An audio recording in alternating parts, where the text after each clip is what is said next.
¿Qué tal, amigas, amigos?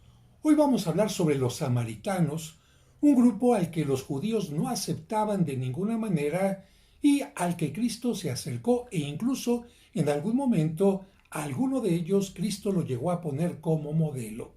Pero, ¿cómo surgió esta enemistad entre los judíos y los samaritanos?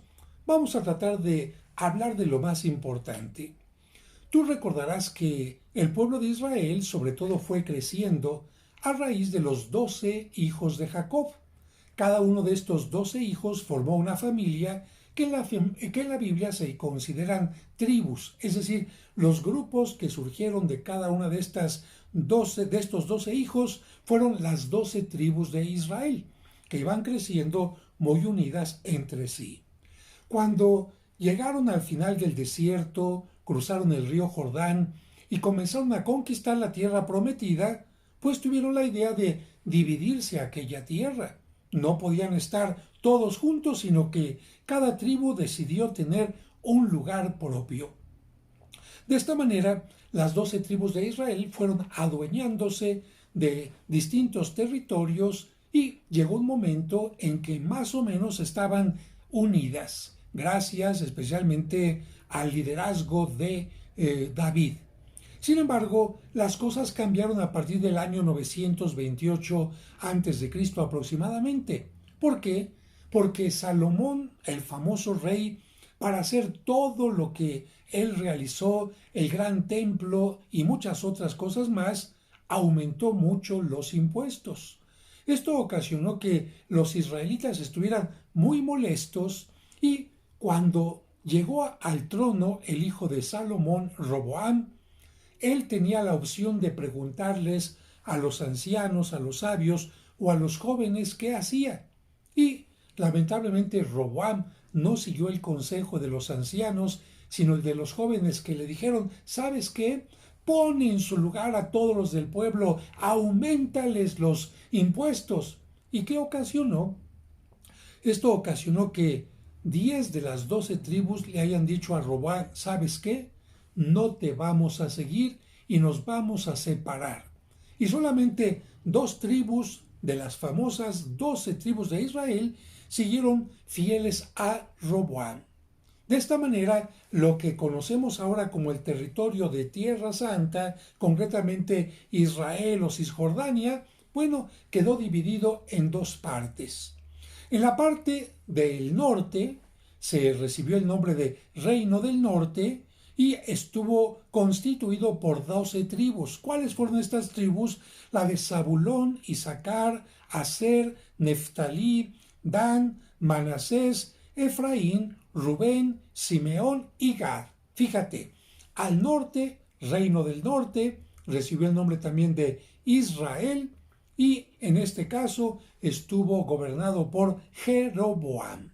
En cambio, en la parte del sur está el reino del sur o el reino de Judá, estuvo gobernado por Roboam y solamente estuvo constituido por 2 de las tribus que fueron la tribu de Benjamín y la tribu de Judá, por lo que se les empezó a llamar a estos de esta sección, de esta parte, judíos. El norte tuvo como capital Samaria, y aquí empezamos ya a decir Samaria, samaritanos, y el sur tuvo como capital Jerusalén, con el gran templo que había mandado construir Salomón, sobre el lugar donde Abraham estuvo a punto de sacrificar a Isaac. Por eso Jerusalén era considerada una gran ciudad santa. Pero ya desde aquí hubo problemas. ¿Por qué? Porque los del reino del norte dijeron, ah, caray, pues como que sí tenemos que ir a Jerusalén a rendir culto, pero es que si vamos a Jerusalén, a la gran capital, al lugar sagrado, estaríamos como fomentando el apoyo al reino del sur y no queremos hacer esto. Entonces, ¿qué sucedió? Que desde aquí empezaron a tener diferencia en sus cultos. Las tribus del sur siguieron sin ningún problema rindiendo culto a Dios en Jerusalén, pero las tribus del norte, el reino de Israel del norte, comenzó a rendir culto a Dios en Betel y en Dan. Especialmente en la parte del norte hubo problemas importantes porque como que la gente se empezó a alejar de Dios poco a poquito y empezaron a tener culto a los ídolos. De tal manera que la palabra Betel incluso puede ser considerada como lugar de culto a los ídolos. El reino del norte duró más o menos 200 años, un poquito más, hasta que entre los años 721 y 722, por supuesto, antes de Cristo, el rey asirio Salmanásar lo derrotó y llevó a los cautivos ¿a dónde? A Asiria. Y bueno, aquí no está el problema, sino que el problema es que este rey Salmanásar dijo: quiero poblar esta región de la que he sacado a los israelitas con gente de otros lugares, no judíos evidentemente, no descendientes de Abraham y de Isaac y de Jacob, y entonces envió a esta zona del norte a gente de Cuta, de Aba, de Hamat y de Sefarbaim, como lo vemos en el segundo libro de Reyes, capítulo 17 al 24, y en Esdras, capítulo 4, del versículo del 2 al 11. Estos extranjeros, ya no son judíos, se empezaron a mezclar con la poca gente israelita que estaba en este lugar, con la gente del norte, por lo que ya desde aquí empezamos a decir que la gente empezó a hacer una mezcla, ya no hubo una pureza del pueblo fundado por Abraham, y los samaritanos adoptaron una religión que empezó a tener una mezcla cada vez más grande de algo del original israelita, pero sobre todo con muchas religiones que habían llegado por la gente de Cuta, Aba, Hamat y de Sefarbaim. Y esto, por supuesto, hizo que se consideraran ya idólatras. Esto lo podemos encontrar en el segundo libro de los Reyes, capítulo 17, del 26 al 28. Así, podemos decir que a Samaria se le consideraba la tierra en donde había muchos ídolos. Por su parte, el reino del sur se mantuvo un poco más fiel a Dios, pero también empezó a dejarse llevar por la idolatría, y esto hizo que, aunque duró unos 200 años más que el reino del norte, también haya comenzado a ser subyugado, dominado primero por los egipcios que llegaron del sur, y finalmente cuando Nabucodonosor, un gran rey, venció a los asirios hacia el año 587 a.C., por supuesto, Nabucodonosor II llegó a Jerusalén, la capital del reino del sur, destruyó su templo, destruyó la ciudad y se llevó al exilio a Babilonia a todos los judíos. De tal manera que, de esta manera, está terminado el reino del norte y el reino del sur, y cada uno ha sido exiliado. ¿Qué es lo que pasa más adelante?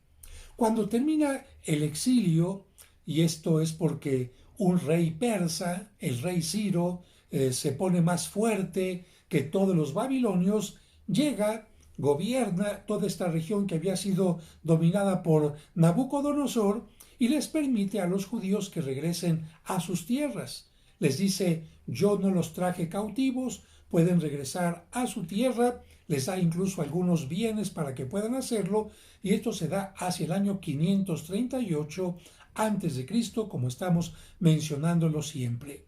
Cuando regresan ya de Babilonia, los que se han tratado de mantener puros, ¿qué es lo que hacen? ¿Nos vamos a quedar en la región del norte? No, porque esa región está contaminada. Allá hay gente que es cierto, tuvo un origen judío, pero ya se mezcló. Así que vamos a llegar a la gran ciudad de Jerusalén. Así que todos los exiliados regresan a Jerusalén y comienzan a reconstruir las murallas y comienzan a reconstruir también el templo. Y esto lo van a hacer especialmente bajo la guía de Nehemías y bajo la guía también de Esdras. Sin embargo, fíjate, Mientras este grupo estaba intentando reconstruir Jerusalén, ¿qué es lo que estaba pasando en el norte con los samaritanos? Dijeron, hay que hacer todo lo posible para que no vuelvan a restaurar la ciudad de Jerusalén ni su templo. Esto lo encontramos en Nehemías capítulo 6, versículo del 1 al 14. Estos grupos de los samaritanos construyeron su templo en el monte Gerizim, donde supuestamente Moisés había señalado el lugar para adorar a Dios y nombraron a un sumo sacerdote. Es decir, los samaritanos les dijeron a los judíos de Jerusalén, no necesitamos de Jerusalén, ni de la ciudad, ni del templo, ni ¿qué creen? Tampoco de un sumo sacerdote que se había nombrado desde tiempo de Moisés, porque nosotros ya nombramos a nuestro propio sumo sacerdote. Esto hizo que ya hubiera más distancia.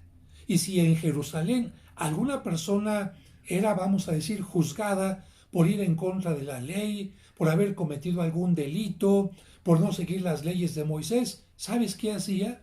Se iba a Samaria y en Samaria lo recibían los samaritanos sin ningún problema, por lo que Samaria empezó a ser considerada la tierra de refugio para malhechores. Esto lo encontramos en el libro de Josué, capítulo 20, versículos del 7 al 21 y del 21 al 21. Los samaritanos, por otra parte, tuvieron una gran diferencia en contra de todo el bagaje religioso que tuvieron los judíos, porque los judíos no solamente recibieron lo que Moisés les comunicó, sino también aquellos libros que se derivaron de las leyes de Moisés, como por ejemplo todas las cuestiones de costumbres en ritos, etcétera, todos los escritos de los profetas y muchas cosas más. En cambio, los samaritanos solamente aceptaron los 5 libros de Moisés, únicamente. A ver, para que me entiendas mejor, imagínate que tú tienes la Biblia judía, que está compuesta por el Génesis, el Éxodo, el Levítico, el Deuteronomio, etcétera, y solamente esos libros los aceptas y todos los demás libros que escribieron los profetas los desechas. Los libros sapiensales los desechas. Bueno, esto hizo por lo tanto que los judíos dijeran, los samaritanos tienen una religión a modo y únicamente han tomado lo que les conviene. Y finalmente podemos decir que esto hizo que tradiciones samaritanas y tradiciones judías fueran totalmente distintas. Por todas estas cosas, los judíos consideraron a los samaritanos como la peor de la raza humana, como lo encontramos en San Juan, capítulo 8, versículo 48, y no se trataban con ellos. Juan, capítulo 4, versículo 9. A pesar del odio entre los judíos y los samaritanos, tenemos que decir que Jesús rompió las barreras entre ellos, predicando el evangelio de paz a los samaritanos, como lo encontramos en Juan, capítulo 4, versículos del 6 al 26, y los apóstoles, por supuesto, siguieron también su ejemplo, como lo encontramos en capítulo 8 de Hechos de los Apóstoles, versículo 25, porque los apóstoles fueron también a predicar a la zona de los samaritanos. Y para concluir este video que nos ayuda a entender el odio entre los judíos y samaritanos, quisiera recordar que Cristo utilizó una parábola en donde habló de un buen samaritano. Esto fue demasiado fuerte para los judíos porque lo que les dijo Cristo es, miren, ustedes tienen todo lo que Moisés les dejó como escrito, tienen todo lo que los profetas escribieron, tienen los libros sapienciales, tienen los salmos, tienen una gran cantidad de cosas en sus sagradas escrituras, tienen la ciudad santa de Jerusalén, tienen el templo y no por ello han permitido que el corazón se llene de amor, que es lo más importante que Dios pide de ustedes. Por eso Jesucristo en aquella parábola habla de un hombre que ha sido asaltado, que ha sido violentado, que ha sido herido, y mientras un sacerdote judío y un levita judío pasan y no le hacen caso, porque cómo van a mancharse con la sangre de aquel humano, porque tocar la sangre de un herido para ellos era algo impuro, pasa un samaritano y lleno de compasión, sin ni siquiera preguntarle al herido, ¿eres samaritano, eres judío? Simplemente por misericordia se acerca y le ayuda. Con lo que Cristo nos enseña, señores, no importa si eres de Samaria, si eres de Jerusalén, lo que importa es si Dios habita en ti a través de el amor. Y por otra parte, recordar que aunque Cristo, que vivía en la zona, cuando él ya vivía en Nazaret, la situación de divisiones había cambiado en cuanto a tribus de Israel, Jesucristo vivía en la zona de Galilea, pero para ir a Jerusalén tenía que pasar por alguna zona habitada por los samaritanos. Y lo que Jesucristo podía hacer era tratar de evitar, eludir esta zona tomando otro camino, pero Jesucristo no lo hizo. Jesucristo decidió pasar por el lugar de los samaritanos porque él no los consideraba apestados o enemigos, y él los consideraba también dignos de escuchar la palabra de Dios. Por eso, el Evangelio de San Juan nos recuerda que en una ocasión Jesucristo pasa y se sienta junto a un pozo que había utilizado Jacob, a donde se acerca una samaritana.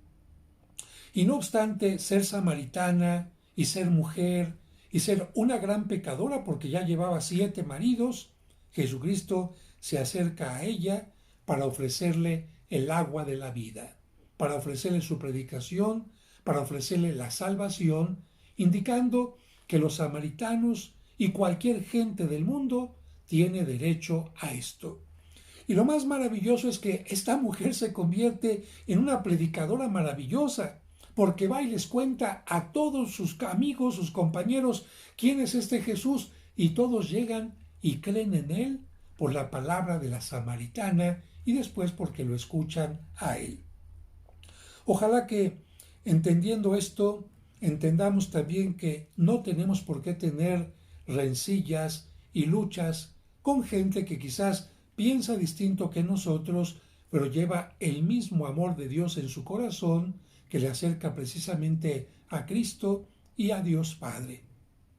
Si te gustó este video, dale like, y si no estás suscrito, recuerda que te puedes suscribir en la parte aquí abajo donde estás viendo este video, donde te dice la opción suscribirte para que te llegue en forma automática.